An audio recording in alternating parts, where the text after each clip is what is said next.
seen other things in court until we learned where the jurisdiction issue was. Actually, Korea, Jini, so they only start Daga down in and ferry down one of the So in other words, don't make it too long, he's gotta get back on a ferry. No,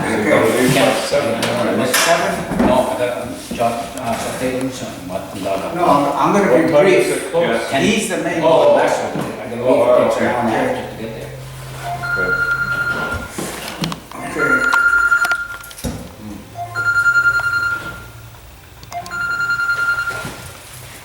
There's a dome on top of Rome, you see it, it's got pillars. That's where they get the right of discovery from. It was dedicated to Isis. Isis was Sky Woman in their creation story.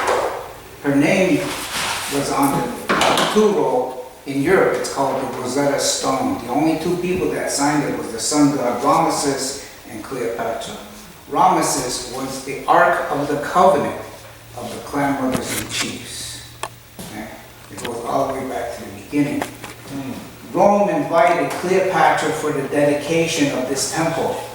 She didn't trust Rome, so she sent her sister. After the dedication, she was murdered. And I believe her skin was taken off. And that's what the Papist bow is written on. Okay? And look it up in the Webster Dictionary. Currency is blood. The golden calf is currency. Golden calf is a woman. So that's the woman that they sacrificed to create the world's first Federal Reserve system. You get me? And that's how they created the hold of trust to the earth. That's where they say we have eminent domain because she's Sky Woman. You get me? And they put that rule under that. That's called the secret behind Mona Lisa's smile. It's hard to comprehend, but I'm just explaining. Okay? And then Rome came in, and they hadn't. Julius Caesar had an affair, so they wanted the right to collect tax. They didn't have it before. They didn't want to pay homage to us. You know what I mean? Like payment. Every year they had to enter on Cleopatra's palace, and the men that seen the stone of gold would read the silver covenant chain and greet the serpent who comes from the sea, the fish climbs. Should you walk forth from this temple, you pay homage to the sun, the moon, and star, in peace, friendship, and respect. That's what this means. Peace, friendship, and respect. Annual pilgrimage means annual what? Annuities. After you do a pilgrimage, then you have to pay to enter. So you have to come every year. Can you imagine all these countries coming? And they want to have a kingdom on earth. They have to pay homage to who? Us. And that treaty money you get today, that's still consistent with that homage payment made 2,000 years ago. It's annuity payments. You don't pay annuities to slaves. You pay it to the gods. And that's who we are. And it's still consistent. Anyways, Julius Caesar had an affair with Cleopatra. That's called one step for man. He landed on the moon. Okay, once you take the moon, it's like when you play chess. Then you can jump who? The sun. You get it? Once you take the moon out, you can jump the sun. When they place their sword above the sun, you get me? That's called, they tempered their sword of destiny. Okay? Now they have authority over the sun. That's called to demise the authority of the temple of the sun. In other words, we're overthrown. They go through statue, the Tower 1 to get to Tower 2. That world's first 911 took place over there, overseas. And they don't tell you about this. To reenact it, to create the new world order, they had to bring 911 where? Here. Exactly. Why? Because the tombs from Egypt were not in Egypt, they were in Manhattan. And how did they get there? Okay, the tombs on the two-row Wampum are in New York City. In the 1800s, for the Queen to declare an empire, she commissioned Benelka men to travel the River Nile, 60 from Guadalupe, 30 from Akwesahsne, to portage the River Nile. So these men were in the canoe for who? Right. Exactly, and they portaged in carrying her scepter. So they weren't doing it for Creator, they were doing it for who? The Queen. Right. When they got inside, they had 28, this is real important, they had 28 businessmen on that voyage. I read the book. And our men wanted to cut their throats and throw them out because they were useless. They weren't ordering, they were just drinking and smoking cigars, you know, bourgeois, and just doing what they do. Yeah. And apparently they didn't get thrown out. Our men got thrown out. With these 28, they exhumed the tombs. In other words, you let these guys in. That's when they brought the tombs to Manhattan, and they brought the obelisk from Egypt to New York City. So it was our own men that assisted in the Queen's declaration of the British Empire. Get it? The sun never sets on the British Empire because she commissioned the Mohawk men to travel in the stone what? Canoe. Get me? That's how it was created. And the Royal Commission after 1991 was right here in the paper. Nobody caught it. Right in the paper, it said Royal Commission. So that means the Queen was looking for someone to what? Do her dirty deeds.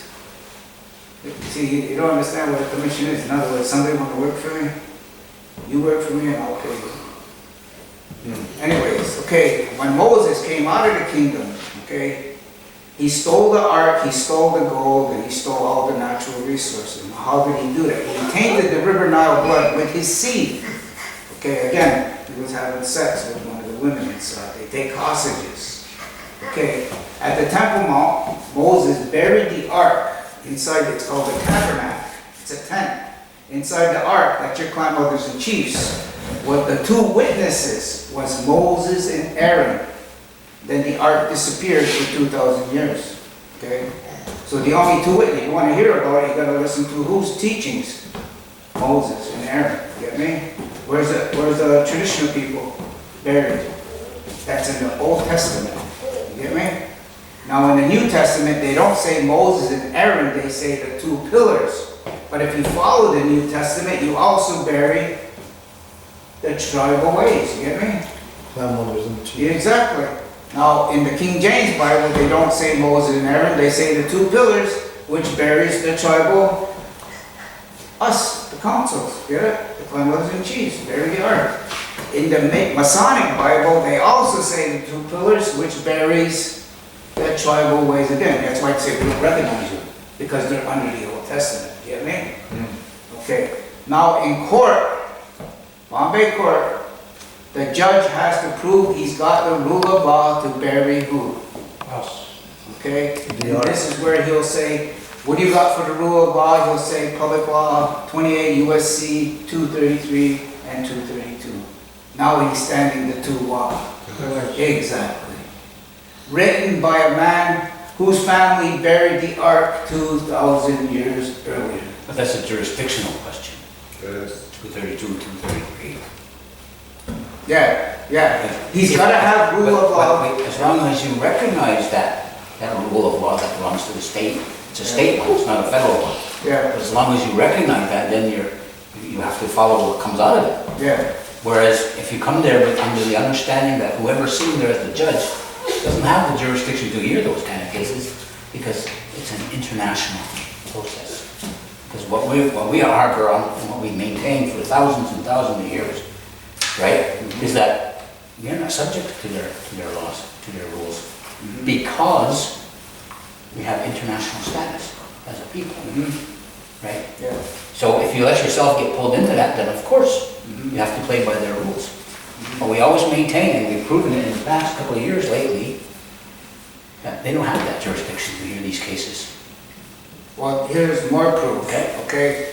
It was proven, and here's a copy. This is Nanny. This is where I'm going to stop. Okay. And Nanny's going to pick up. Like I said, he came to my house. I introduced him to Ernest. We were working on the passports, and then I took him to Ganyange and anybody that wanted to hear it. Okay. And I took the stories from here. One of them was Myron Kloop when he went to court and he asked the judge, "Show me your authority." Rather than just show the authority, and he was talking, "How are you going to rule on this case?" These are old stories from here.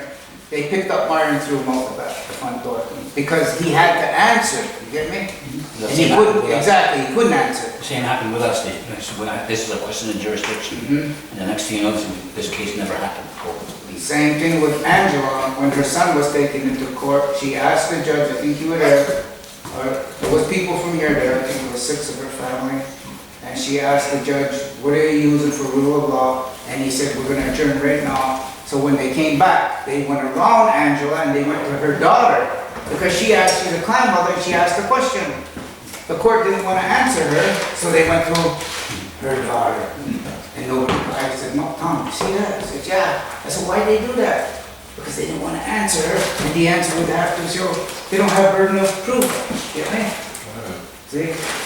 Okay, and I'm gonna let, and then this is the story that we shared, they came from here, our teaching. Like I said, the meat of it, this is what, it's us from jurisdiction. And it was in the Everett report. The Everett report about the land claims, that New York State didn't have the rule of law. They don't, still don't. Okay, this is where we are. Leadership needs to know this. Our leadership knows that, it's the extras that are added, and they call themselves tribal chiefs. Okay. Yeah, exactly. They're the ones that try to, and the courts will recognize them before they recognize us, which is all part of the same thing. I can't read any of those, I don't know my glasses. Sad.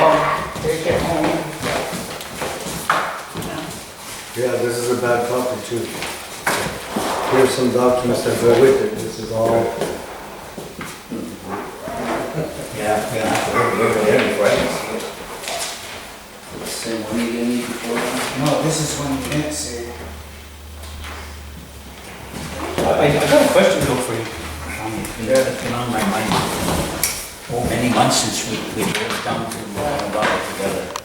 We're talking about the things that happened over there.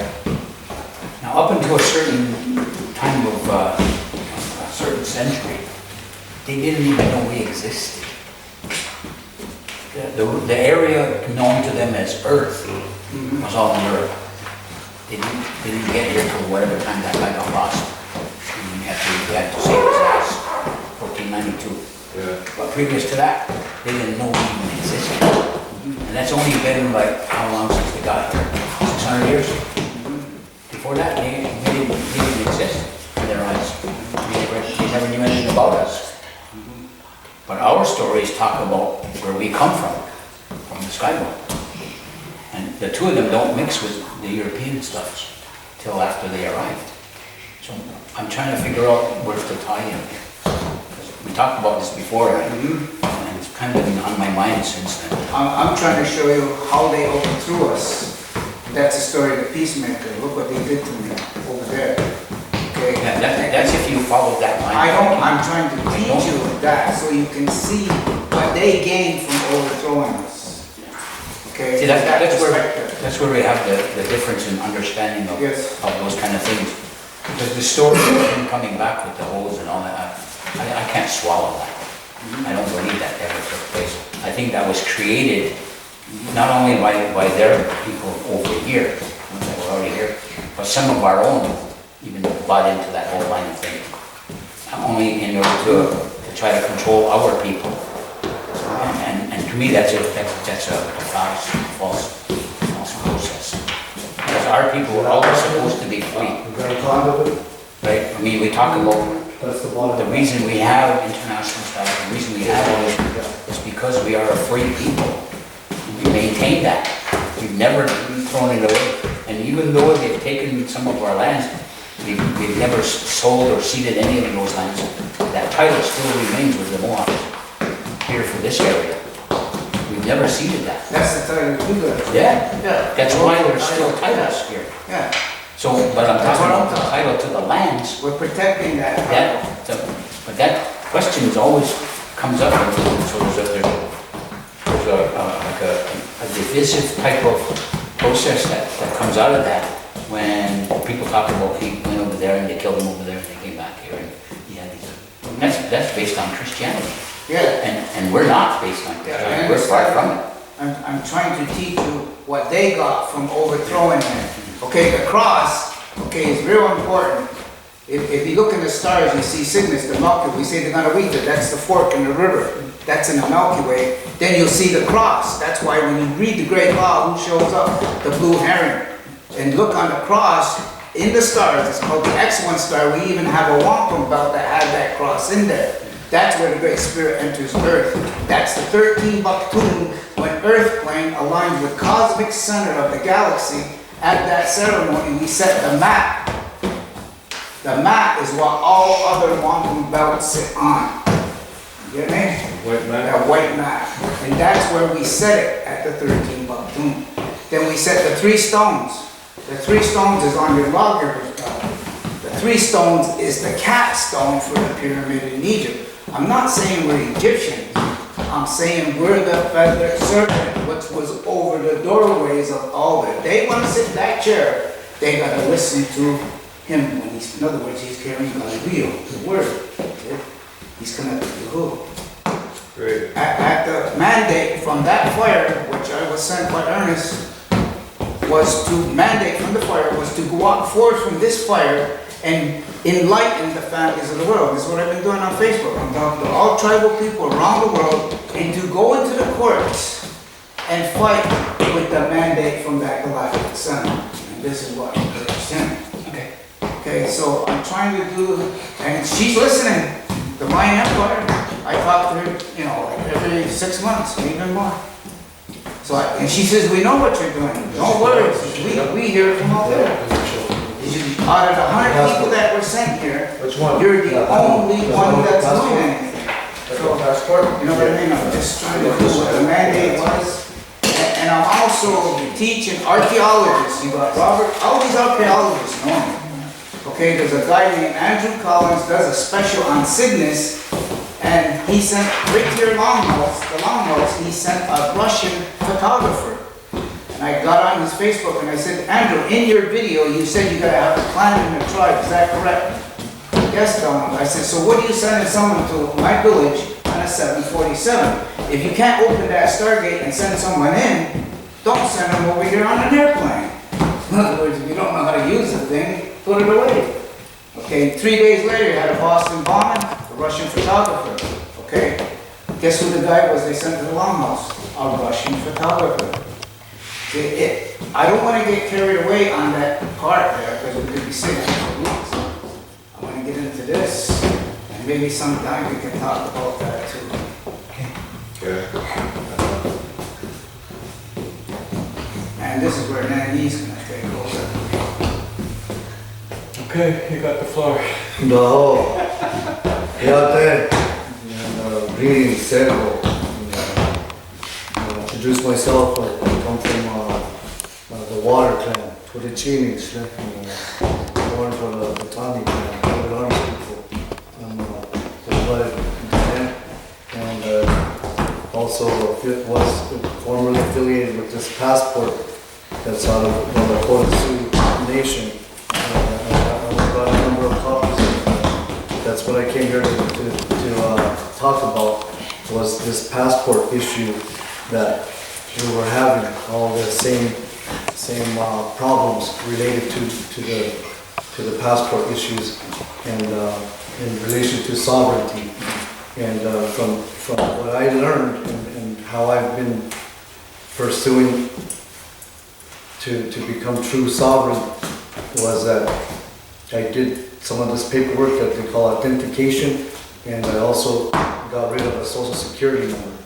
And I also came up here and sat with Gawanantes and Donnie here and his family and Ernest and Wolf clan members here that I learned about your Turo Wampum belt, and so that has a large part of it also is this Turo Wampum belt treaty that in the Article 6, Section 2, the court is supposed to go by the Constitution.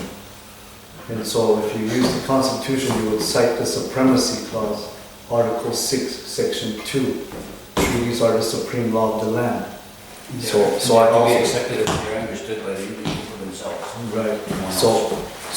So I cite that Turo Wampum Treaty that we're all to remain under tribal law and custom and usage, and they are to remain under the Constitution.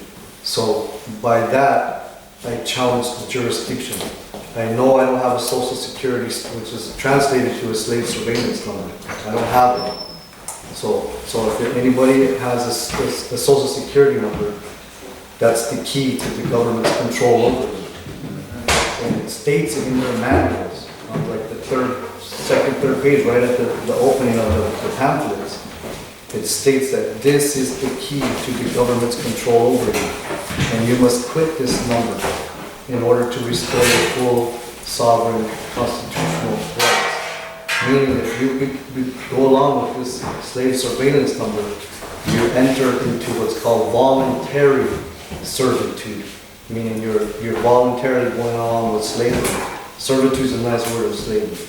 And then involuntary servitude is also written into the 13th Amendment of the Constitution. It says involuntary servitude is abolished, but voluntary servitude is prohibited. Meaning if you go along with that slave surveillance number, that's that part that's in that Constitution. And it says go by that 201 permit, go by that Constitution. So if you voluntarily go along with the Social Security slave surveillance number, they have jurisdiction over you now. And it's been fraud. It's been changed, the spelling and the number of counts on there are what they're after. Is for you to voluntarily go along with this all capital letters name and this Social Security account. And so through the courts, by learning enough about the pillars and in relation to tribal law and custom and usage, I challenged the two pillars, which would be this 232 and 233, the jurisdiction in New York. This case happened in 2013 here in Akwesahsne, in Mohawk, and I was taken to Long Beach Town Court, and I was booked into Franklin County in 2013, October the 8th, 2013. The case is 1310007. The people of the state of New York versus Nene defended. And I finally got a disposition date on this case, September 20th, 2016.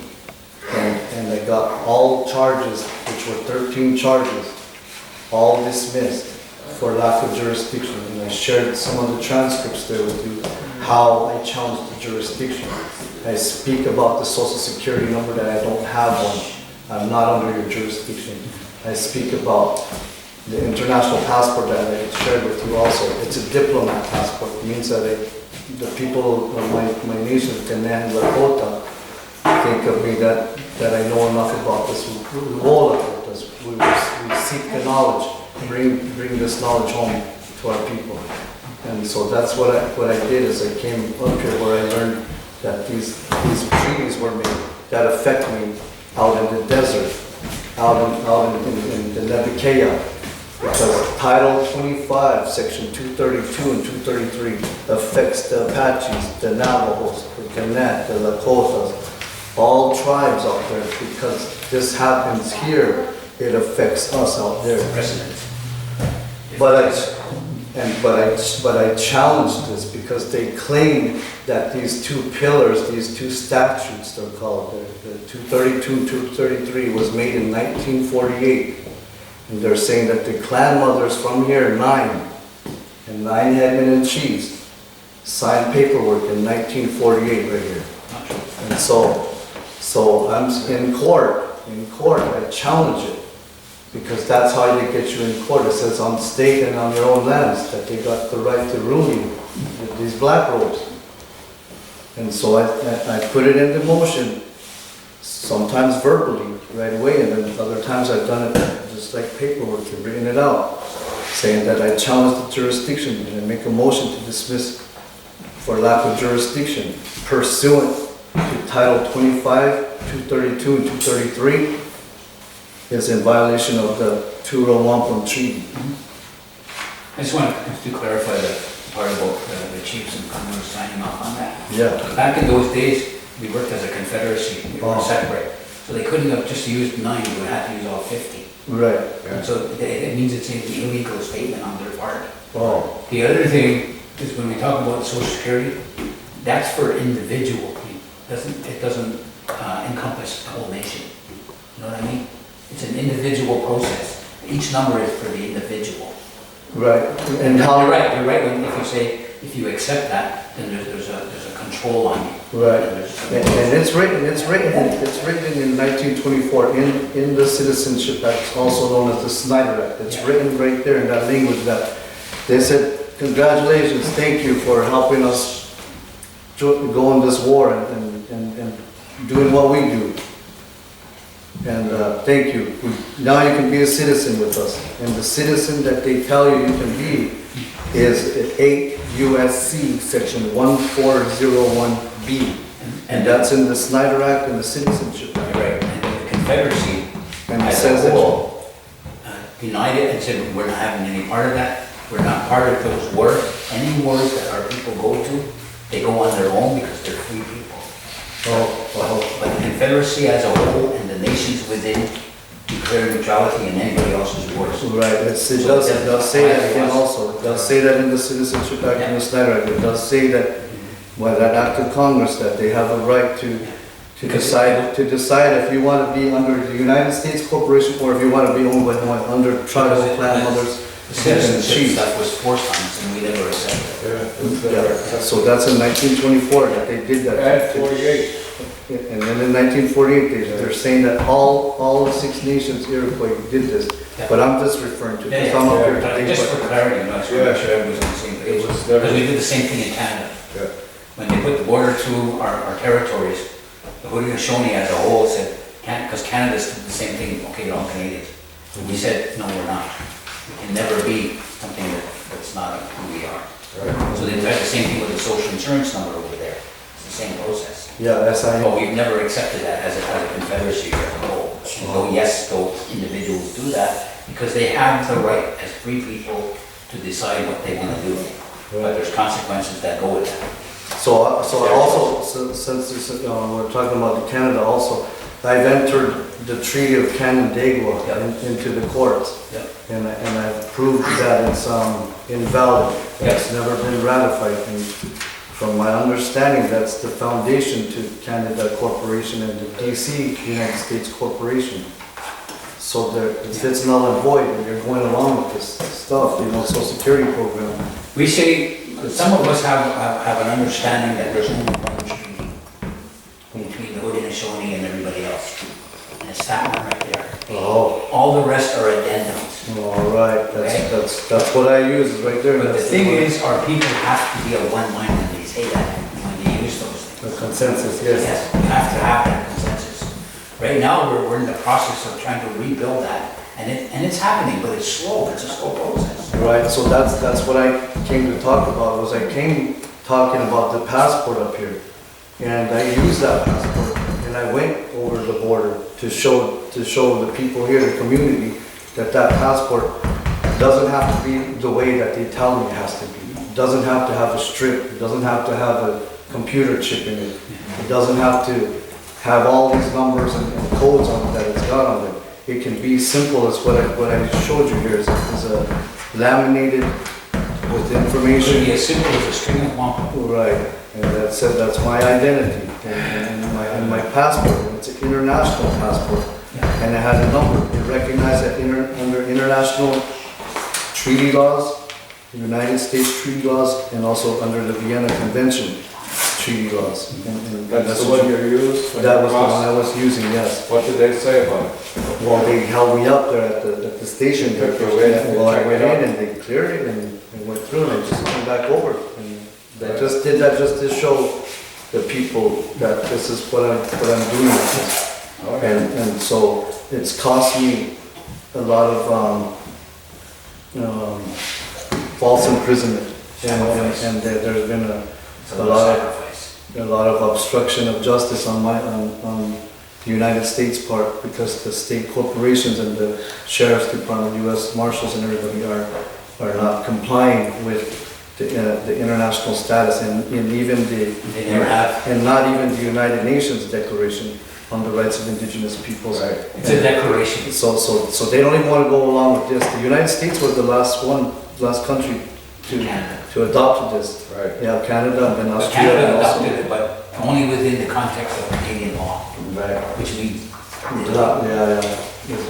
They're gonna make it how fixed it, but also that in 2007 and 2008 is where I learned of this, is that back in Wounded Knee era, is that my uncle, Bernie Peoples Wayate Ota, wrote the Declaration of Independence for the Oyate, for the Rosebud people and the Oglala people, and they declared independence and went around just like how we are today right here. There might have been in small numbers, but at least they started putting their authority back on there and putting their marks back on there and getting their clan mothers back together. We have a similar. And so that's where this document comes from, is we declared through the Lakota, the uncles, and I'm just speaking of the ancestors who did these reforming. And, yeah, it's good. And, good stuff. I'm just carrying on what I'm able to, and at that time, the uncles and the elders and the grandmothers and chiefs, they went in and they declared independence in 2008, and that's what this document is right here that you have in your packet. There is, it says, "Dear President, I have received your kind letter dated December 28th, and I thank you very much for all of your documents. And with much pleasure, I enclose a presidential decree of accreditation and recognition in favor of your League of Indian Nations of North America, and with my congratulations. For your information, the Indian Sioux of the USA have realized the status of independence against the government of Washington, D.C. Therefore, said Indian peoples have printed personal passports, etc., etc., etc. My best wishes for a very happy New Year 2008. I remain yours cordially, Victor Busa, Lord President." This is from the International Intergovernmental Organization of the States. And this is out of Palermo, Italy, January 9, 2008, to say that the Lakota peoples have recognized this status. And that's what I'm sharing with you again. I came 2012, 2013, and I went to this other longhouse over here, and I tried to tell the people we're feeling the effects of all of this down there. We're trying to fight for Black Hill, we're trying to fight for San Francisco Peaks, we were fighting the coal, we're fighting the encroachment of all this, and the people are throwing it in. So yeah, I'm here only under authority of my clan mother, Yellow Hair, and to tell the head that the body wants to go this way.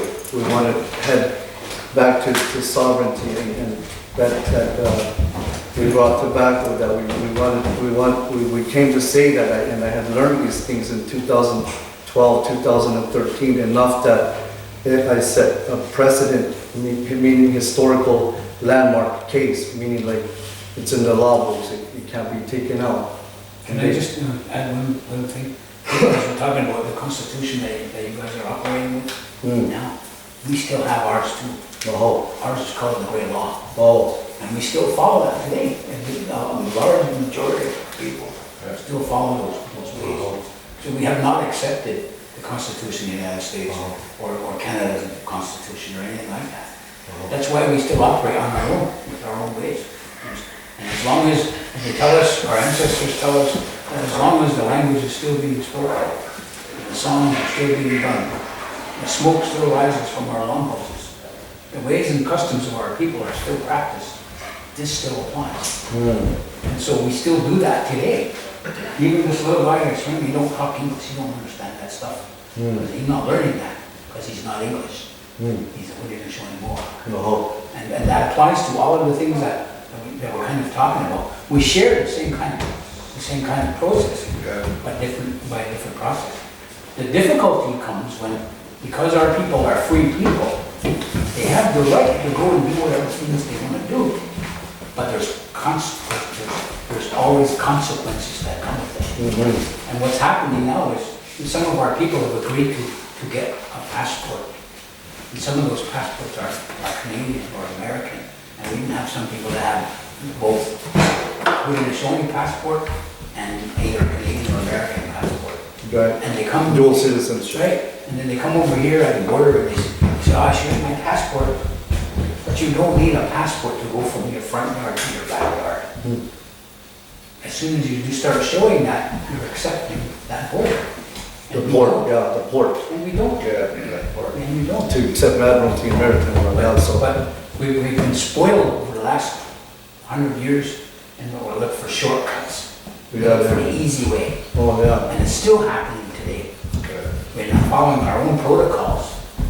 even when we have our meetings. And that's how I ended up in the hands of Bombay in Franklin County. I got arrested here. I got handcuffed here.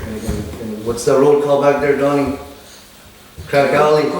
Yeah, down there, Crack Alley. I got handcuffed over there. Huh? River Road. Oh, yeah. Oh, okay. River Road, yeah. Crack Alley. Oh, then he could have saved you. Yeah, but It was on the other side. He did. I went there. I had already won in Oregon. I won in New Mexico. I already won in South Dakota. So also from South Dakota, where this passport comes from, I got arrested by the Oglala tribe also. So I have some history with this card, okay? And I've already entered it into evidence. I've gotten the international people and the repertoires to back it up, to say from the United Nations that they recognize this. And I won these cases, over 13 of them now, where they've challenged me that they try to put the social security number back on you. That's the game, okay? Sure. But I'm here to help your people to know how to win in the court case. Your belts are your belts, but you can use them this way, the belt, or you can use them with this, and that's how I use them, is that I challenged the jurisdiction that they accused me of unlicensed driver on that passport. Then they were accusing me of no registration. Then they accused me of DWI. Then they accused me of breath test violation, failure to keep right, turn signal, turning violation, fleeing an officer, resisting arrest, obstruction of government, obstruction of government administration, menacing, trying to explain myself, okay, that they had no jurisdiction. This is from Matt Rourke and company right here, St. Regis Mohawk Tribal Police Department, operating as a Dunson business out of Florida, okay? They got a DBA, Dunson Bradstreet number, it means you're a corporation. That means right here, and then we say we're living by that, but you got goons here, okay, that work for the Queen and the Queen. And they're trying to say right now, because I sued them right now, they're trying to say, oh, they're not New York cops. Well, then why are they handing me over to the state of New York? Okay, so they did that. They can say that, but they're underwritten by New York. But they did it. They did it. So right now, this is why I'm here. Okay, this is why I'm here, because this is the trouble right here. That there's jurisdiction problems. So by getting this case dismissed, and there's the transcript right here, and I share that it took over 3 years to fight this case. So it's been a 3-year battle, and I've been arrested again in 2016 at the public library. I was fighting it from out there, and they wanted to delay it. That's one of their tactics, delaying. Because I had these documents. I had other court cases that I had already won. And I got the case numbers on those for references for anybody that on a reservation also in federal lands that they say, that federally recognized people, Oglala Sioux. There's one right here that I say motion and order is dismissed without prejudice. And if they don't bring them back up within 6 months, then the case goes to with prejudice. Now you can't bring it back up. And it was for reckless driving and driver's license not in possession on the rest. So they challenged against the same passport, the same thing. And that's from the same place, Oglala Sioux tribe. So that's what the same thing is happening here. Because it happens here at the head, it gets to happen to me over there in South Dakota. It gets to happen to me in Navarrete, and I have those cases here. That they're doing this to me because it happens here at the head. And that's what I'm trying to say is that if we have clan mothers, our own little system in place. It's the same system though, okay? And so where I am in the process of looking for those clan mothers that will come to our aid when our children are being prosecuted under these numbers. I have brothers and sisters, I have relatives that are incarcerated right now, that are in jail and prison. And I'm sure you guys do too. I've seen them being herded like sheep through Bombay and Malone. crying and getting their children stolen, you know, taken from them. And so it's the same thing back here in South Dakota. This is what I'm saying. Even though that all these things are here, okay, you gotta take them to court. You gotta take them to a fight. You gotta declare independence. If you truly want to bring the great law back, you gotta, because right now you're not under the great law. It's a few and it's not enough. You gotta be all the way here. Take it to where, when you get the case dismissed, take it into the federal court now. Now you sue them for Matt Rourke and Lieutenant Cook and everyone that handcuffed me, put hands on them. Lieutenant Cook, William Ransom, and for false arrest, false imprisonment, crimes against humanity, human trafficking, fraud upon the court, violation of diplomatic immunity, kidnapping, defamation, war crimes, genocide, violation of international treaty laws, violation of the United States treaty laws, violation of the Constitution for the United States, for America, and violation of what comes from right here, the two-row wampum treaty. And I put this claim in against Eric T. Schneiderman and Loretta Lynch, one for the state of New York State, and for the United States, Loretta Lynch. Is that pending, that case? They want me to do a summary judgment. I put a $666 million claim on me for putting me in jail and prison. That's an interesting number. Yeah. 666. Yeah.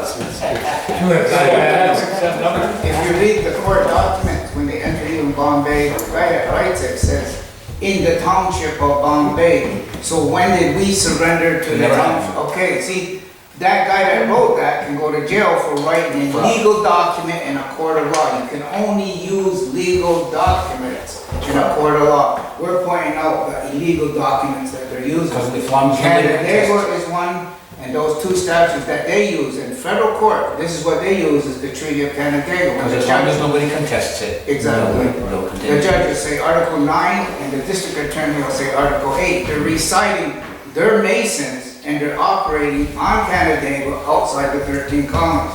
What you gotta say is, show me where we all signed this paper, and you got them. And that's exactly what I think. It's on the transcript. Law is law. Show me the document. See, we're getting lost in treaties. They're all unilateral acts. There is only one, let's be clear about it. Which means their stuff stays in their sailing ship, and our stuff stays in the canoe. And the two do not come together at any point, anywhere. Okay, in Bangor, Maine, 1993, 5 individuals were in court, and because it went through the longhouse, and the longhouse is separate, you know, there's 2 longhouses, because they passed it, I said, Myron, the only thing you can do is bring that grandmother that agreed that tobacco issue to get her say in court, these are my children, and they were doing what we allowed them to do. And she got up in federal court and says, I'm the old grandmother, and the judge says, do you want me to step down? This is a federal judge, okay, 1993. In the Wounded Knee case, the federal judge said, I cannot enter into casus omissus as I cannot enter into treaty, meaning I don't have the authority to make the treaty, and the grandmother is the authority to the land, because she puts you guys up, okay? I'm just trying to point that out. It's true, no, I hear you, but the reality is, and that's unfortunate, that we're not all saying the same thing. Exactly. It's what the whole Confederacy. Not just the Confederacy, I know, but it's all our the concern tribes at this out point. west. Yeah. And there's a guy out there, Steve Newcomb, okay, and he's saying the same. Well, I've been teaching him a little too, and he's got a nice document there on the right of discovery, and I told him the head is not saying the same as the body. Once we become of one mind, then the head and body is together, and that's where the power is. And those symbols are on the walls of the eagle. So the eagle and the condor, that's the ankh and this symbol, okay? And that's what I talk about, was those symbols on the walls over there. Hey, that's interesting. Because somebody got rid, and they said, out west, the great condor is the father, and the eagle is what we have to do a feast. And the great condor, they'll do it out west, and they'll work together to secure our people. Funny you said that, because I remember this, but we haven't done it yet. I keep asking Sid, when are we going to do this? Well, the other problem though is, and we keep asking about this, but the other problem is, and it's a real big problem for the entire Confederacy, our Confederacy at this time, is if you look at our benches, they're not full. That means we don't have working clan members either. And that's where the problem lies, because there's always something in the way of putting our people in. And then that's gotta go, that reservation mentality has to go away and get out of the way. Because right now, there's a belief that the only one where people should be coming from is here. But there's 7 Mohawk communities. We need to include all of them. They have to be part of us. Even the guys, ones we say are down the road. Down at the fire place. They're Fire still our crews. people. Oh. They still practice the same things we do. I took this same message to Onondaga, Yeah. to Seneca. I took it all around. I've been all around. But they're waiting for the eastern door. They all are. So We've heard that for many years. right here is how I put it into the courts, and this is one that made it all the way to the Supreme Court, along with this case also. Could you read that so that, I can't see it too good, and Okay. everyone needs to know what you said. It's this document right here that you guys got right here. Okay, when you make the motion in a business court, that's what these Bombay Town Court is and the district court is. They're there to do business with the social security account name and the number. You can say all you want, but if you don't know about the social security name and the account, they're gonna get you.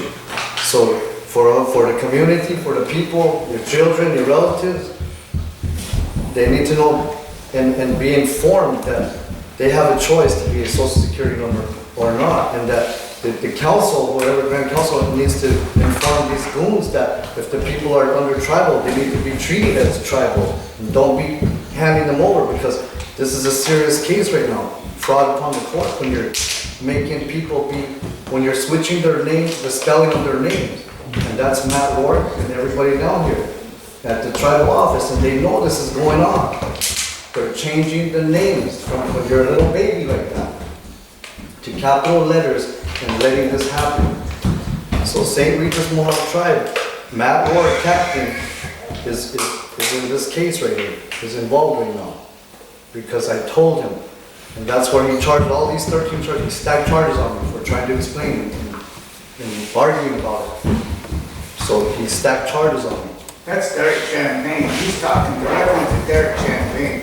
That's not mine. They just seen that. And so, in this court case, in Bombay Town Court, they took me in and I challenged the jurisdiction. I said I have diplomatic immunity, I don't have a social security number, and I'm under tribal law and custom and usage. And I got booked in, put a bond on me. I stayed in jail for a couple of weeks till the bond was raised. Donnie came and got me out of it and bonded me out. And I started showing them this is how you fight the case. And I started showing them the documents, and I started fighting it, pushing the paperwork. And I put in a motion to dismiss for lack of jurisdiction. And it took them about 30 days. They denied that motion to dismiss for lack of jurisdiction. That's their protocol. That's what they're going to do. They're going to deny it. It's a business. It's about money.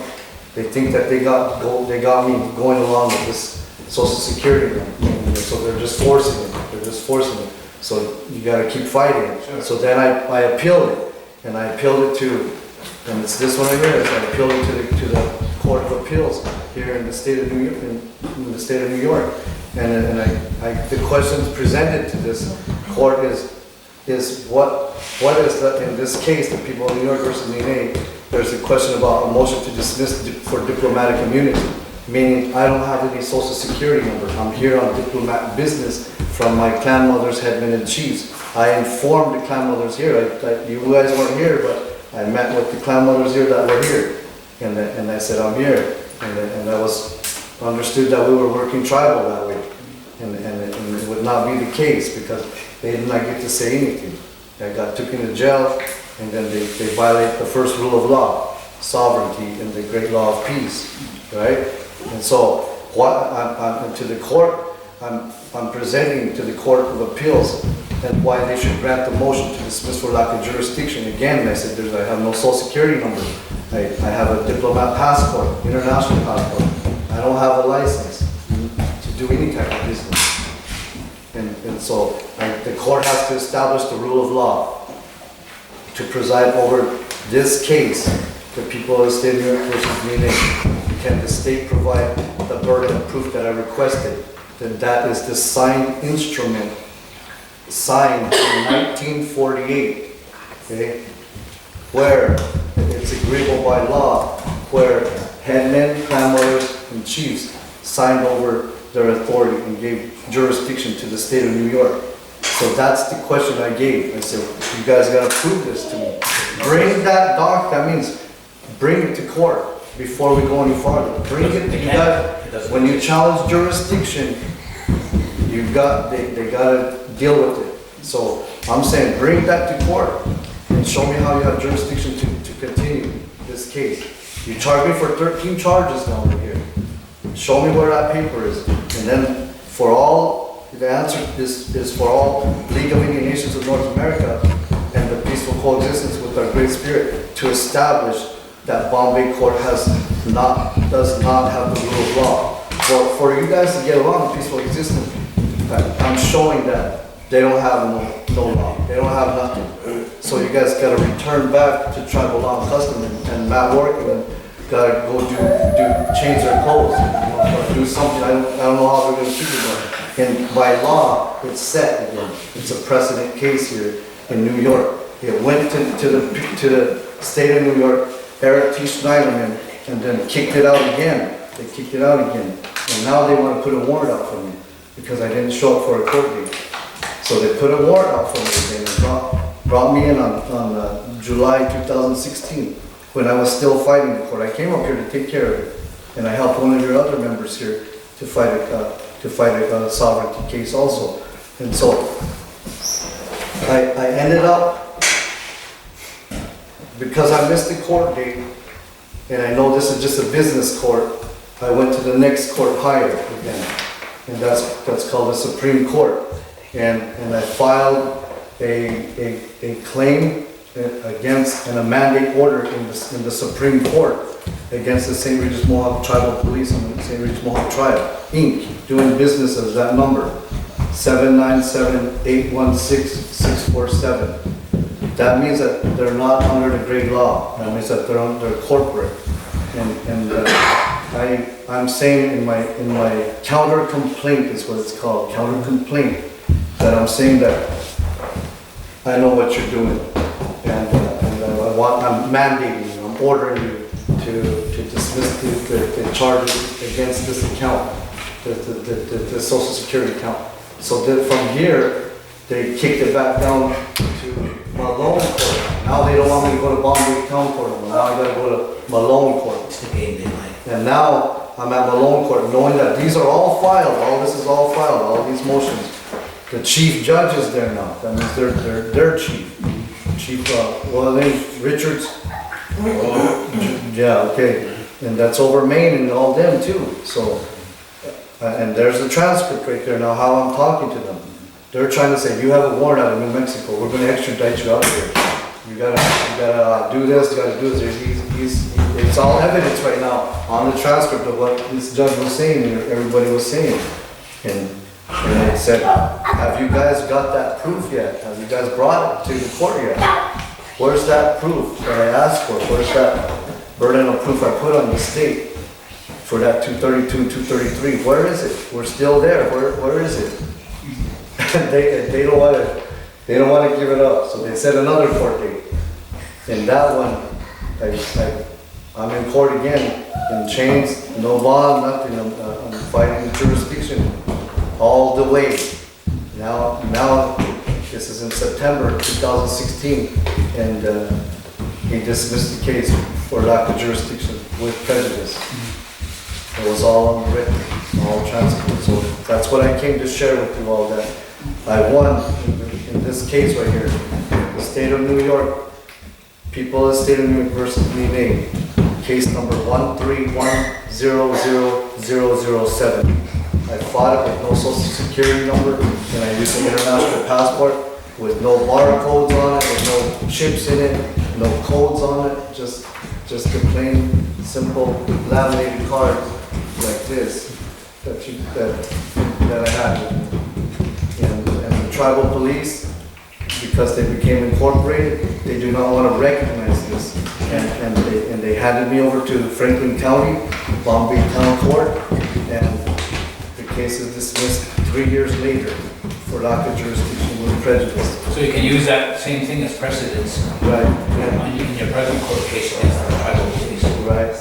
And while I was here in New York, I took the passport.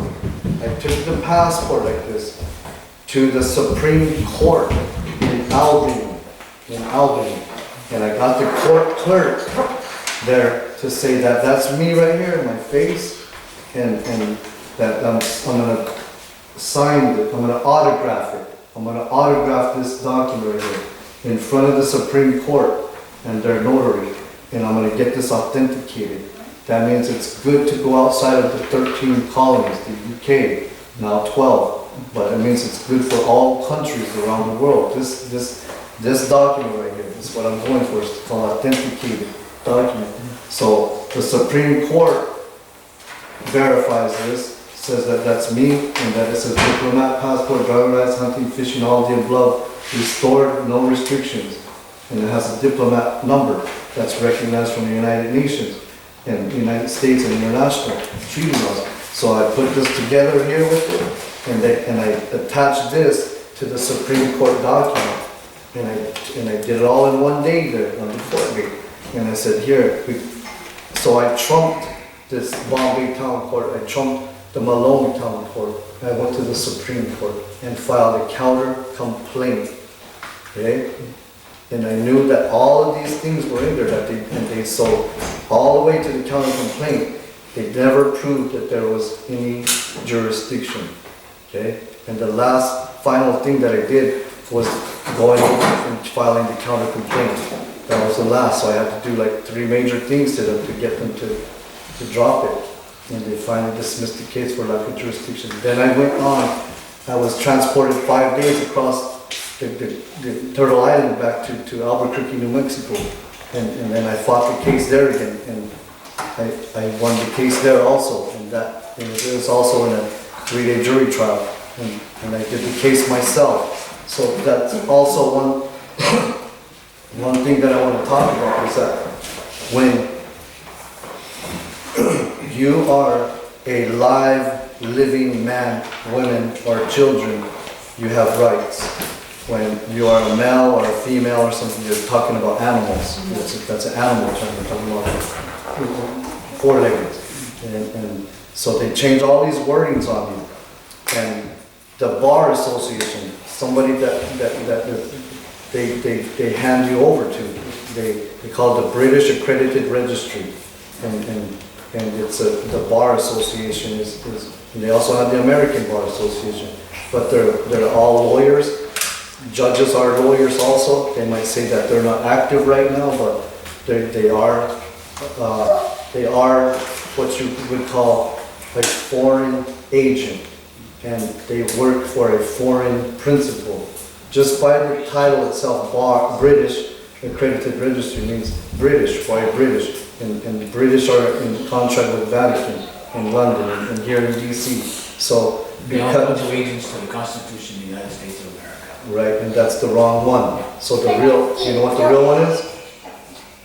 Do you know what the real Constitution is? It's that one for me. Okay, but do you know the one that they cite though? Because there's 2 different ones. They trick the word on it. The word is of. Okay? You learned it, everybody learned it. But do you know it?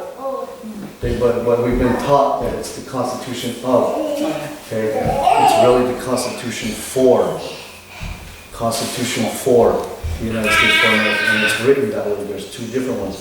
And there's 2 different colors of flags. Okay? Do you know the 2 different colors of flag? No. That they use, the United States and the corporate DC? That's right. Right. One with the strings. All right. The one with the gold. Yeah. The maritime law. That one comes out of DC. Okay? Then the red, white, and blue is the flag of peace. red, white, and blue. 3 colors is the true flag. But everybody's pledging allegiance to that red, white, and blue, and gold, 4 colors. And it's written in their codes that says if there's any color added on or writing added on to the 3 colors, it desecrates. Means it puts it away. It buries the Constitution for the United States, for America, and it brings on the Constitution of the United States, of America. Out of DC, and you're under corporate law, you're under this. And then they really hit you because of the Social Security number. So they coerce you. Did anybody inform you? Do you have children? Did anybody inform the children's mothers that you have a choice? You have a choice here as Onwe people. You have a choice. There's a Citizenship Act, Snyder Act that says you have a choice. Well, you got to tell them that you guys have a choice. You want to be under the United States red, white, and blue and gold flag, or do you want to be under our laws, tribal law, custom, the way the Great Spirit intended us to. So this case changes that here, and they already arrested me again in New Mexico, and arrested me again on the way back up here to Kansas because I did file this. Okay? It's been filed. The deadline was like a couple of days before I got arrested again. Okay? So they don't want this in the courts, but it's in there. On March 2nd, a telephone conference having been conducted among the attorney for the defendant in the court, and the due deliberation having been had, it is ordered that the parties' complete disclosure and claimant is directed to file and serve a note of issue and certificate of readiness for trial on March 2nd. So it's already been filed. I said, let's go. I got the certificate of disposition. It's right here. You want to go to trial at the Court of Claims and try to say that you won? Well, I have the claim right here. In the civil part, complaints, all you have to do is have the burden. You got all the proof. You don't have to sit there and argue and stuff. If you got all the documentation, like what you guys got, why isn't nobody filing civil complaints? If in the civil court, you have to have the evidence that's going to show that you're going to win. You don't have to sit there and fight and argue. If you've got that belt and you've got clan mothers and a headman, why aren't you guys at court saying you guys are violating this treaty? Somebody should be hung. That's what I'm saying, is that if right? Okay, they contacted you and they want to settle out of court because he's already proved his case. Right, so right now, there's not even no mail or nothing coming. So, and from who I've talked to, all international lawyers and friends, the top criminal defense lawyers and J. Tony Serra's office out of San Francisco, I've talked with Randy Dar, I've talked to international lawyers that have informed me that I've gone farther than anybody that they've ever known. J. Tony Serra, who is claimed to be the top criminal defense lawyer of this century, he's about 80 years old, going on, told me he can't take my case. He took an oath to the bar. Means that he will commit treason if he tries to help me, because he knows morally that I'm a true sovereign and that I really turned these Social Security numbers in. Because they all pay allegiance to the Constitution of the United States. Oh. And by saying that, when they do that, They become foreign agents. They have to protect that Constitution against any nation or person, foreign or domestic. Foreign means other countries, domestic one means us. So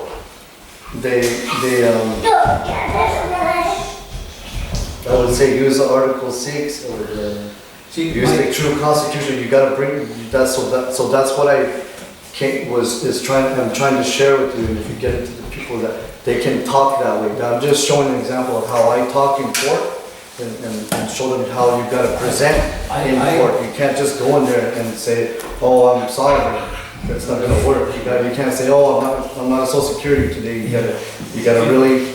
That's why we haven't done much of things. Because New York, we can't take our stuff into a New York State court. We don't have any business dealing. Okay. But let me finish, okay? We don't have any business dealing with corporations as what they call an international entity, which is what the Haudenosaunee Confederacy really is.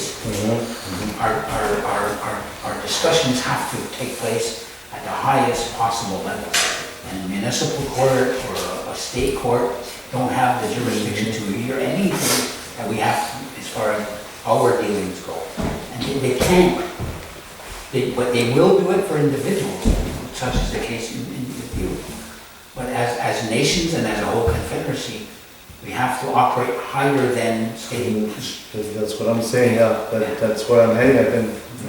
I branched off from Chante Tinsa, which is the Strong Heart Warrior Society from the Lakota Sioux Nation. And only a handful of that warrior society are people who have decided to do this. Like, again, individually, the whole tribe is not free, Lakota.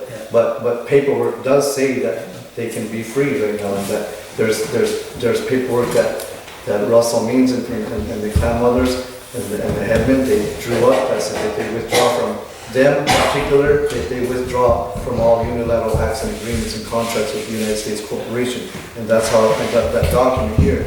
And my tribe, the Navajo Corporation, also their business number is not free also, and I know this, so I'm not playing along, but I want to be free, so I joined back to Lakota.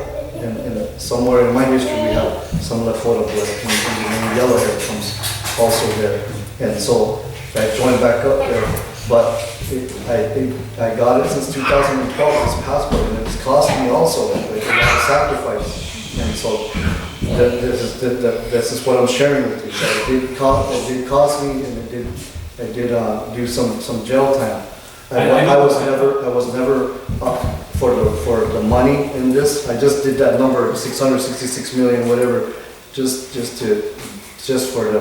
but I'm not in this for money, you know. I did this for my grandmother, my grandmother, my people, and my children, and their children's children, that they would be able to be free, that they could be proud to have a language, be proud to have a culture and a heritage, that they could know that they have a clan mother and a chief, that they have that choice, that because I wasn't given that choice, and maybe you guys weren't either. Maybe you people weren't given a choice either, but you were forced into a contract with the United States Corporation that you never asked to be in, and you've been living through it, surviving through it, knowing things that are not right. You know they're not right. And so when the government fails you, you have a moral obligation. You have an obligation to declare independence against a government that is not working for you. And that's what's happening here. We declare independence and we get paperwork like this stating from all other countries saying that they recognize you, that you declare independence. I really appreciate hearing this, because it really reinforces the things that we've been talking about for the last 20, 30 years. Our difficulty is an internal one in this particular state. And it means we have to get our teams together, because there's two condoled chiefs sitting here. Where's the rest of our people? Where's the rest of our... We need to empower our women to let them do what they need to do, which is put those other chiefs up. And we shouldn't be looking, like I said earlier, we shouldn't have to worry about looking just in one area. There's 6 other communities. So we really need to build that so that we can do the kind of things you're talking about. At an international level, exactly. So that's work that we have to do. And the difficulty is we're in a situation these days where we have more division than being together.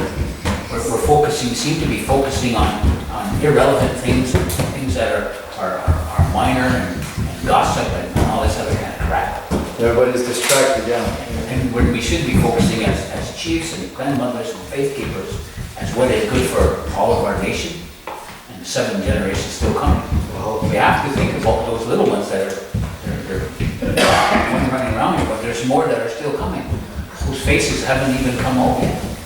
See, so our difficulty, and we recognize it, we know it's happened. We see it all the time.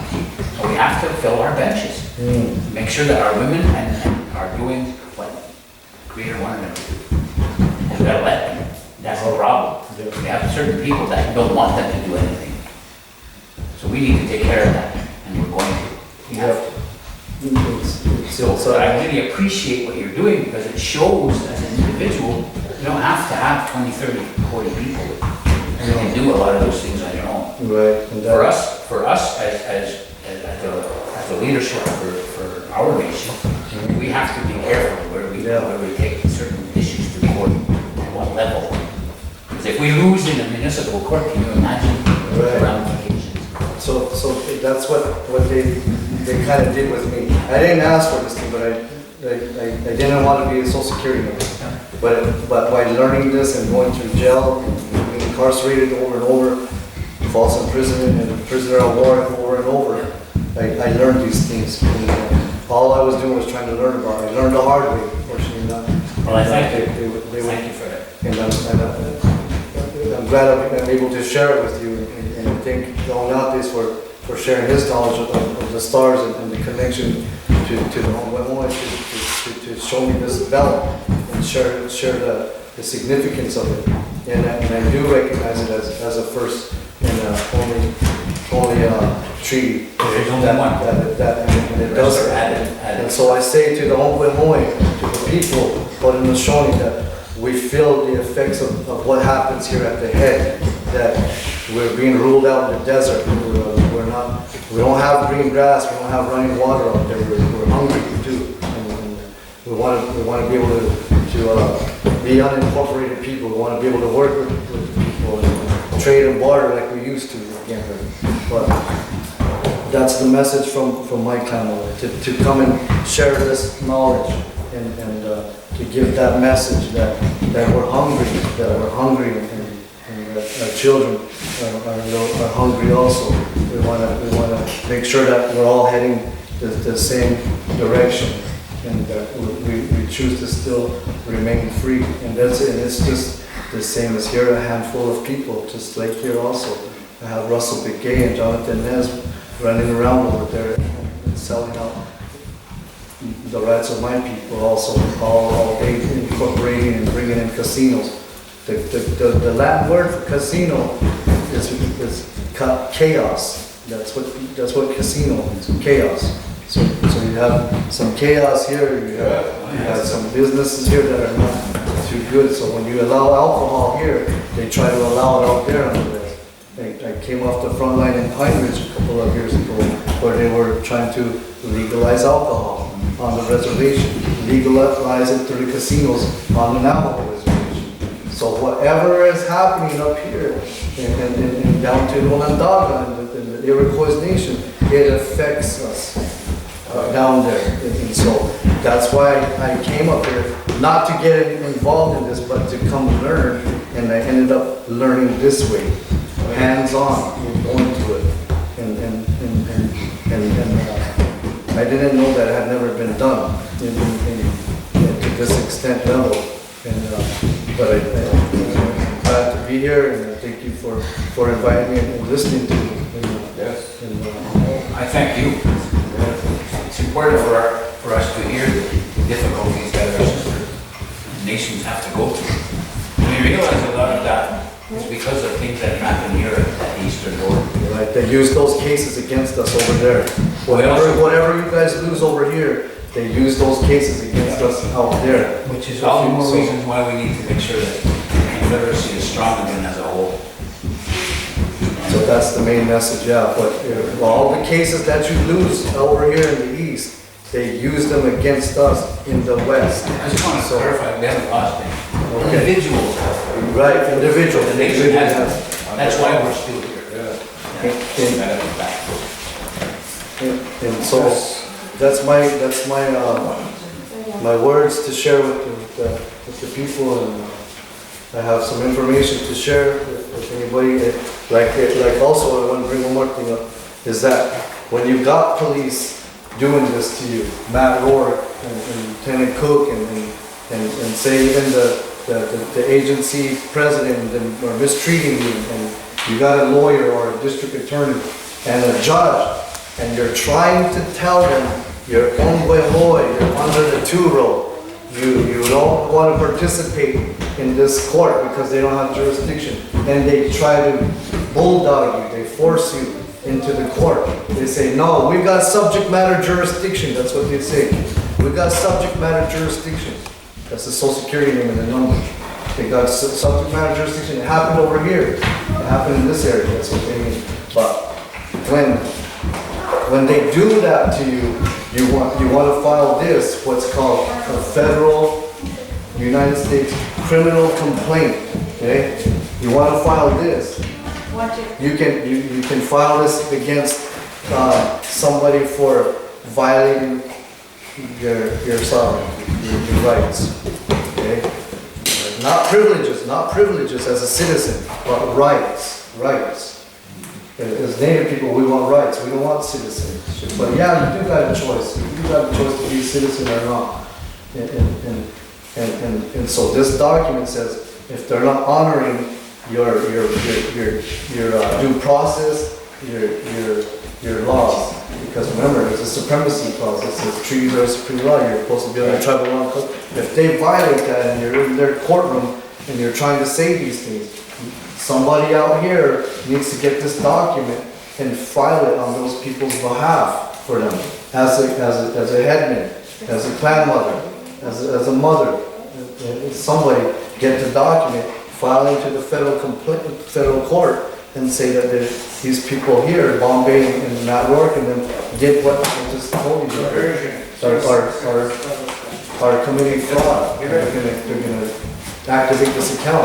So you file this criminal complaint against Matt Rourke. If he arrests you and you're saying you're hoy, it's not a get out of jail for you. You're gonna fight to say that you are hoy. You need those type of cases. The more people that rise, the more better. And it's better to do it in a tort claim, they call it. A tort claim means a whole bunch of you can do it. A whole bunch of you can go against the tribe for violating your rights when you're saying that you're under this. And they're forcing you into Bombay court. And they're saying, no, we have subject matter jurisdiction over you. It's your social security number and it happened right here. We have the right to do this because it happened over. Okay, well then show me how you got the title to these lands. Where's the receipt? You say that, where's the receipt? Where's the deed? Where's the deed? Where's the receipt? There's nothing. Okay?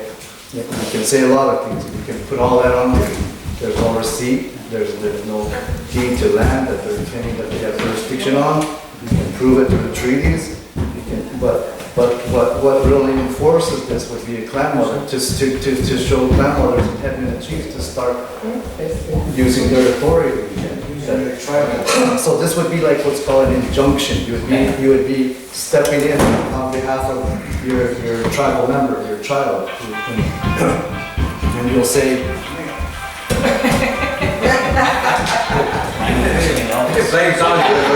Getting ready to break dance. So you can only do that by giving up your... no, it's for citizens also. I'm trying to tell people and encourage people, yeah, it's okay to get without a social security number. And those are the type of people you want to take into court cases like land claims and stuff like that. Somebody that really has something like this, that they can really show standing in court. You want to show standing in court. So they take the standing away by making you be a number. And then yeah, they can work, but it's not as strong. It's not as strong. It would be better to have somebody that's going to be your lawyer for your tribe or your clan or your people to say, hey, you have a number, you tell them you have social security, because the social security number, slave surveillance number, can't fight the master. If you're their number, you're just a slave fighting a slave master. Who's going to win? They always win. Then I was talking about the lawyer, the British lawyer. The British lawyer is a mouthpiece for the dead guy, the social security name and the number, the ghost, the entity, the corporation. He's that mouthpiece. He's not talking for you, the living. He's talking for the dead. So he's selling them out and acting like he's helping them. But he's getting paid from the same account. So they put bid bonds on those social security accounts, like a job. like a construction job, like iron work. When the contractor puts in the contract and bids on the job, that's what they're doing. They're bidding on the job that they're gonna convict you. They're gonna convict you within 6 months, if they're the main one. Because they put it on the bond, so it says bond issue. They put a bond on the social security account. And they're trying to get money out of it. By a bid bond, performance bond, and a payment bond. And they're all government forms that look just like a contractor. And they put their seals on them. They put their seals on them, and everybody gets paid. The police, the judge, the DA, the public defender, everybody's getting paid. And all they need is you to pretend for a few minutes that you're this guy over here. And you don't even know that that's happening to you. So through the court papers, they won't show you them a lot because that lawyer's got the paperwork. He's got it over there. You're in jail or wherever. He's got the paperwork. He sees everything that they're doing. They got a rule called parole evidence. It's an evidence rule. It's used in district court, equity courts. It's called parole evidence.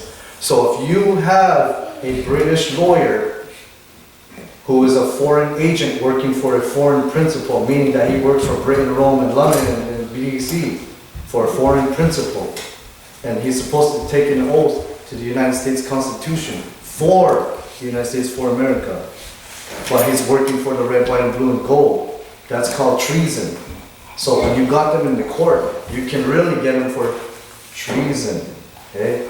Because if you go to Bombay Town Court on Tuesday, or you go to Malone, and you walk in that courtroom, there's going to be a red, white, and blue, and gold flag in there.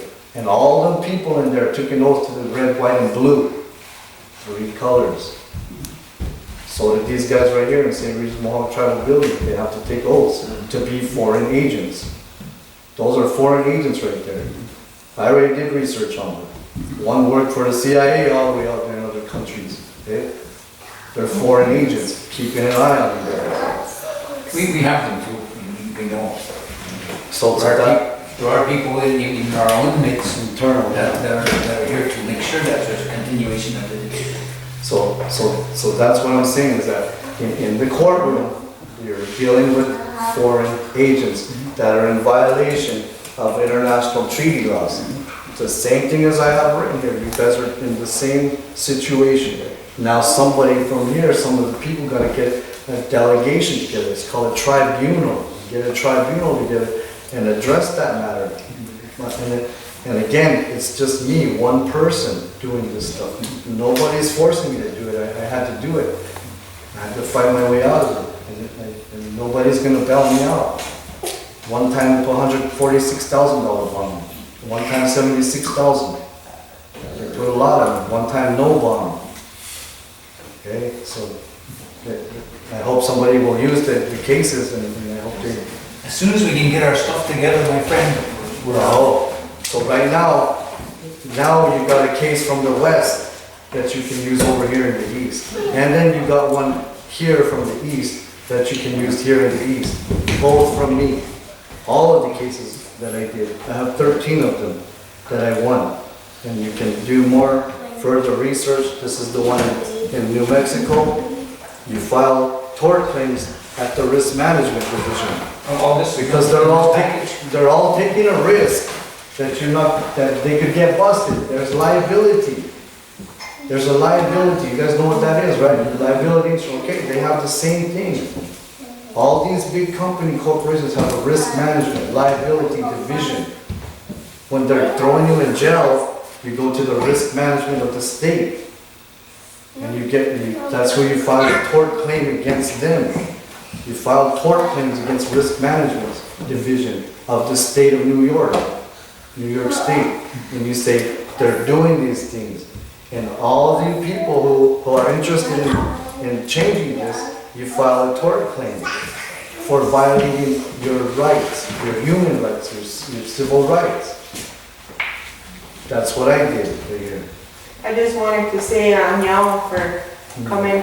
Oh. And this is our start right here. No. This is the one before him, he has no social security number, but he has a birth certificate.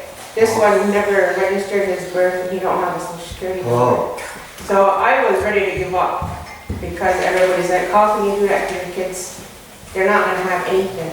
yeah. And, you know, my father talks to me, he tells me, you know, you gotta keep going. So. Yeah. The only Now thing is, you I'll know, say it's like the that's the medical, leaders right there. That's the stuff leaders, or Chris. whatever is the only, because they're always forcing that on you.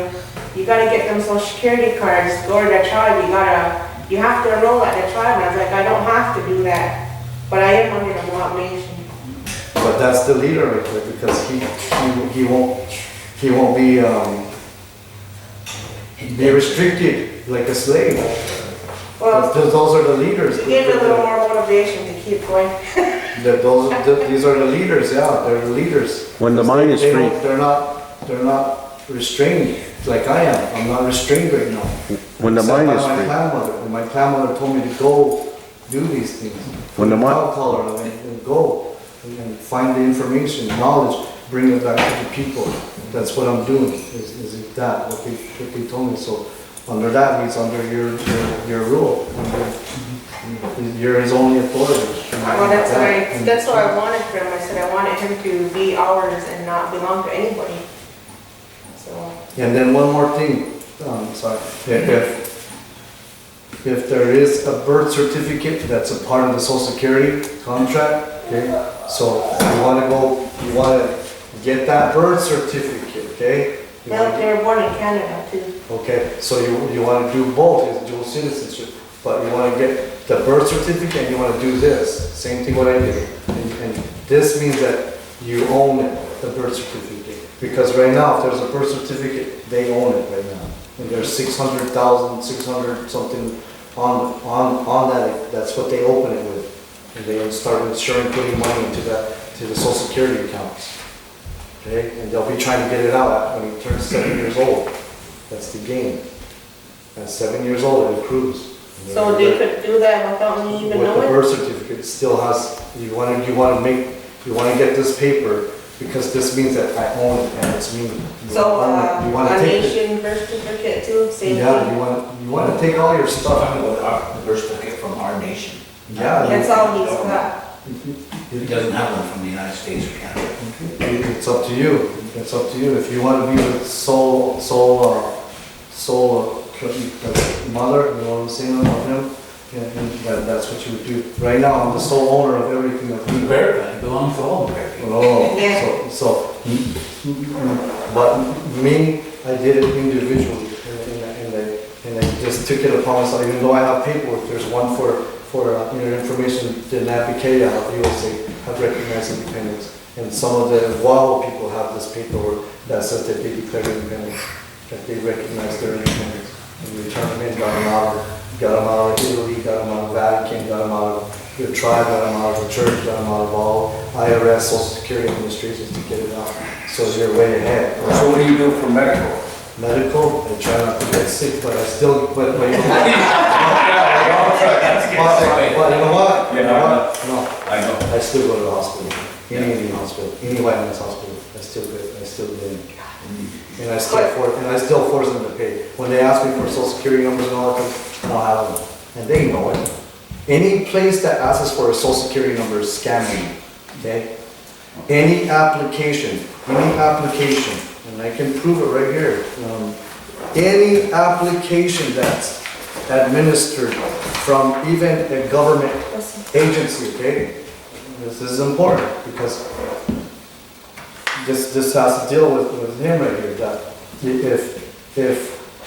if I'm living with no social security number, and you just ask that question, how am I going to survive? How am I going to do this? Okay? I have this document right here.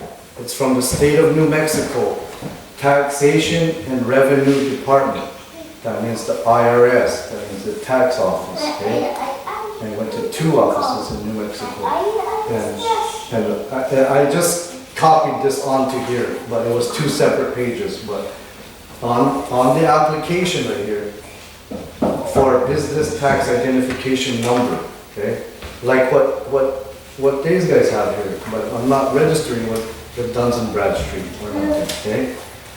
I'm gonna get a business tax ID number, okay? This is made in July 11, 2015, okay?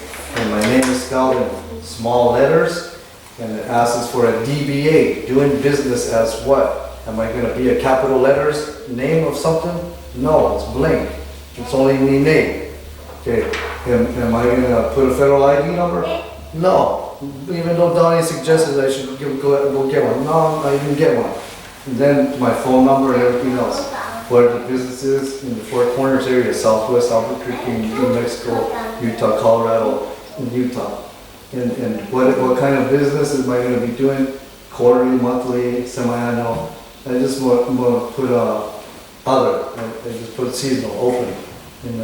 And then right here is where I want to show you guys, very important, is that right here it asks us for list your SSN, again, okay? That means slave surveillance number, or ITIN,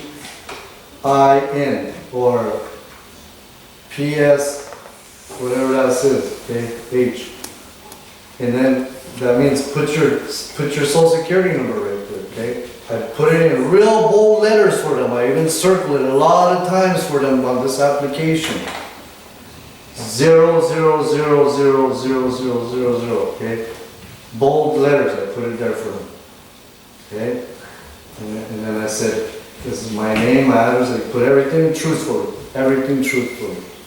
And then they asked me, what am I going to do with this type of business? Sell gasoline, special fuels, cigarettes?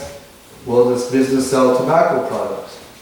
Will business engage in natural resources, engage in natural processing, water product producer?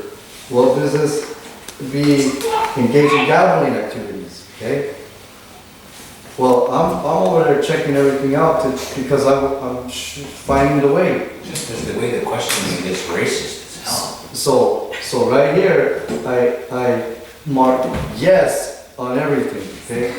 Gambling, water, tobacco, cannabis, everything, okay? So I'm putting everything, and I put everything, okay? And then I submitted it, and it said if applicable, it says applicable, provide former owners and stuff like that. Who's the former slave owner, if I want to put that? No, I'm not putting that, it's only me, the name. And well, primary type of business, I just put other. And I put self-employed, North American, tribal, entrepreneur. Okay, that means I'll do whatever I want to do, everything, whatever is gonna, however I'm gonna sustain myself is what I'm gonna be doing. That's my title. Then that. And I signed it, and I put it in red. This is all in red. And that's my mark right there. Because we use the swirl, not all, but I'm in tribal. And then I got it, and then I turned it in. They called the Secretary of State, just like these people here, okay? And checked it out to see if that birth certificate, I own it, to see if that social security number, everything's been like what I've been saying. And they checked this, that I did have this also, and they issued the number, they issued the business, okay, license, and the tax exempt number. And it says, it's registered, and it's a certificate that says, on May 11, 2015, the business start date, okay, May 11, 2015. And right there on the business end date, it's, if you can see right here, it's open, okay, it's open. Means the business is still running today, and that the business is running as the way it should be, sovereign to sovereign. Not as me being a citizen, running around, figuring how to pay federal taxes and state taxes to these corporate businesses called the IRS. Does it make sense? That's what Trump is using, right? That's what everybody is using. Okay, so that's. How do you get them to pay for your hospital bills? Well, I still go in to the. So they can't deny you. Because, yeah, they can't deny you, so, I mean, they know this stuff. I think that catch for me is because I used to have a social security number. So that's where when I take my children, they ask for my social security number. Because you're still the. I'm still in the system, so that's where like, I just chalked it up to I started paying their hospital bills because the tribe won't help me. Because they don't have social security number. Okay, so here's this next part of the thing, okay? I've helped people that have been that are under child enforcement agency, the collection agency, they want some money from them. I've told, because I've been in jail with a lot of guys, so some of them are in there for child support. I've helped them fill out the paperwork where you can write off that bill, okay? Which means charge it to the account. Charge it to that social security account. They're trying to say, oh, it's been there all along, we've been trying to have this established right there. That's what they're trying to say right now. That people, you use the social security to pay your bills, pay your electric bill and all that type of stuff. Oh, we've been having it here for you all your whole life, but nobody informed you about it. So it's not true, it's not true, but people have figured out ways how to pay utility bills, pay medical bills with these social security. Me, I chose to be away from it all completely, cut all ties with it, and my spirit is free, okay? My physical and our physicals are enslaved right now, but our spirits, you know right now, are free right now, because we challenged and we got you all out of Rome right now.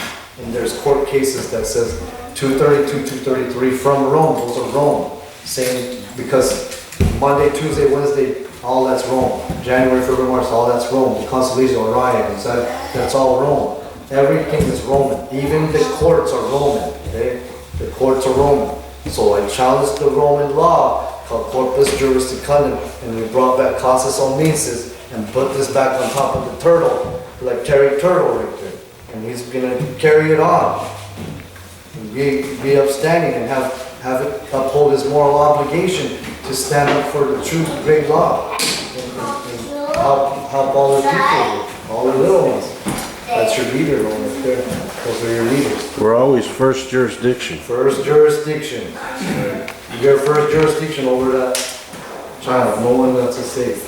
Except your grandmother. They won't come. So your ID card, we can take our, put in a Shuni cards and do the same thing with it, right? Because now you took it to their corporate office. The Secretary of State's their commander-in-chief of the corporate office of the state of New York or New York State. That's their commander-in-chief. You know, I did the same thing you did, and then they dismissed it in the Franklin County Court before you went in there. All right. Yeah. But the way I did it was, they asked me if I was Mike McDonald 3 times, and I said I wasn't, because you were charging me an Indian question. I wasn't going to do it. So what I did is I separated the English name with the Ungahomey name, because the Ungahomey name, so it's free, not Mike McDonald.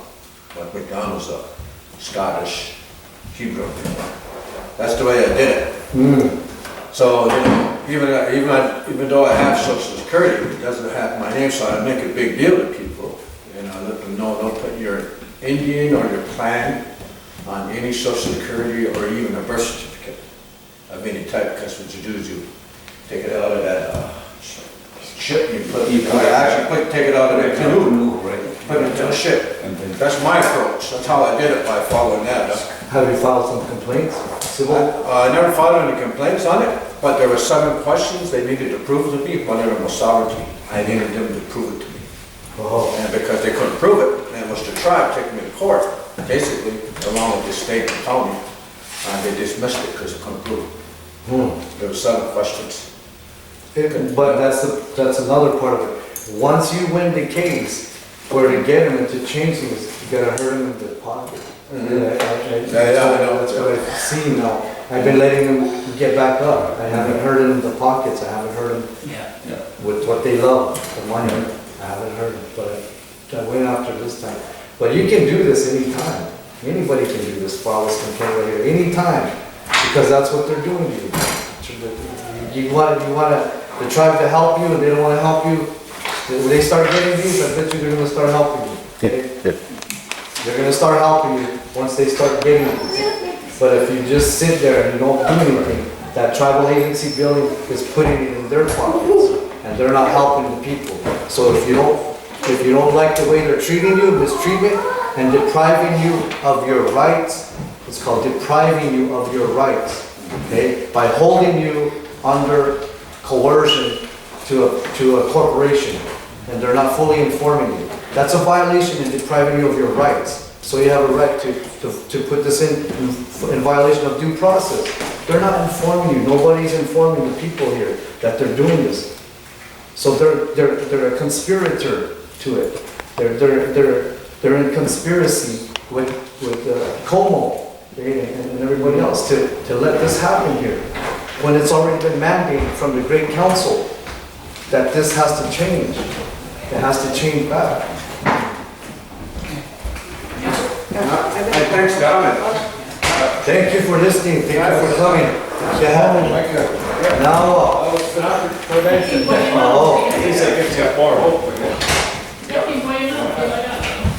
oh, Yeah, what, you now, Hate to be recorded, he's sitting that's good, that he's getting trying. one on the number, and we documented. we're willing to support, we're willing to help. Yes. I know, I listened to you a couple of times. Thank you for doing it. Hey kid, you know any Elvis? Yeah. Hey,